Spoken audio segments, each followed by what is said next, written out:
Hello guys, welcome to my channel. This is the 46th tutorial in this course, and in this tutorial we are going to check out some more date and time functions. So the first one that we're going to have a look at is the day name function, and what this function is used for is it tells you the day of the week, as in it'll if you pass in a date value, then it'll tell you whether the day on the date is Tuesday or Wednesday or whatever, right? So it returns the name of the day, and you have to supply a date value as an argument. So let's just have a look at it.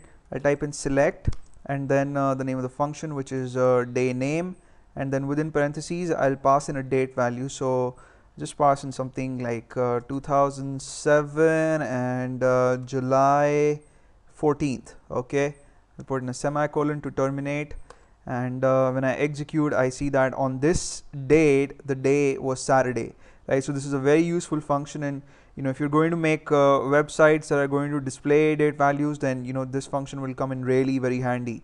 So the next one that we're going to check out, or maybe we can check out an application of this function. So what I'll do is there is a table that I have in the test database.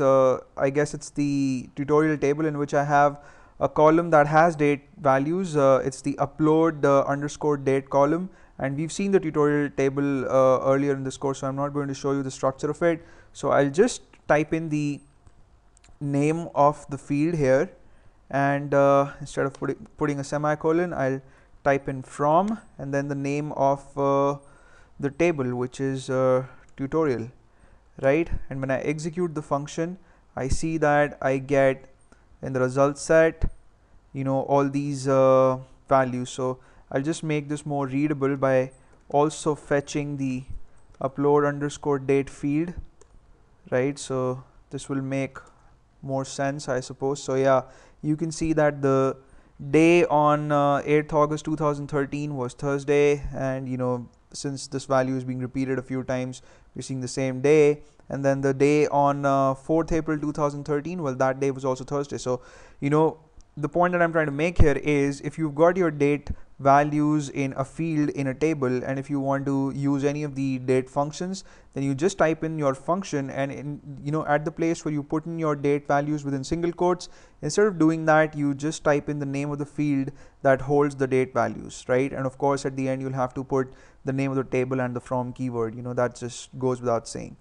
So the next function that we're going to check out is the now function, and in the last tutorial we had a look at the cur date and the cur time functions, and we understood that if you want to know the current date of the system or the current time, then we use those functions. Now what if you want to see the current date as well as the current time with a single execution, right? So in that case you'll use the now function, and it's pretty simple. You just type in now and a set of parentheses, put in a semicolon at the end, and when you execute the function, you see not just the current date, which is 15 January 2014, but also the current time, which is 1:38 and 27 seconds, right? So that's the now function. And the next one that we're going to have a look at is the make date function, and what this function does is it takes in two arguments.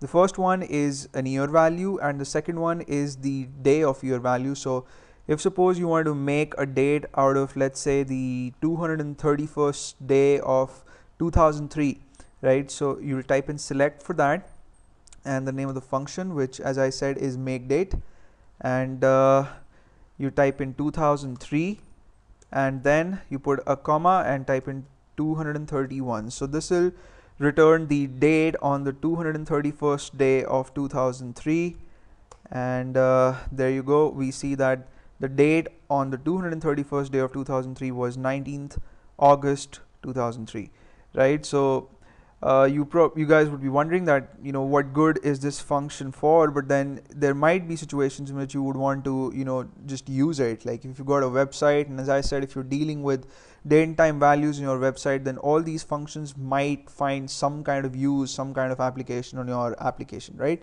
So thank you so much for watching this tutorial. In the next tutorial we'll check out some more date and time functions, the important ones, and there are loads and loads of them, by the way. So, and each SQL distribution, MySQL has got its own set of date and time functions. Something that you should check out. If you're going to work with just MySQL, then there are some MySQL specific functions which are going to be, which are going to prove to be very useful for you if you're going to work as a database administrator, or if you're going to make or maintain your own applications.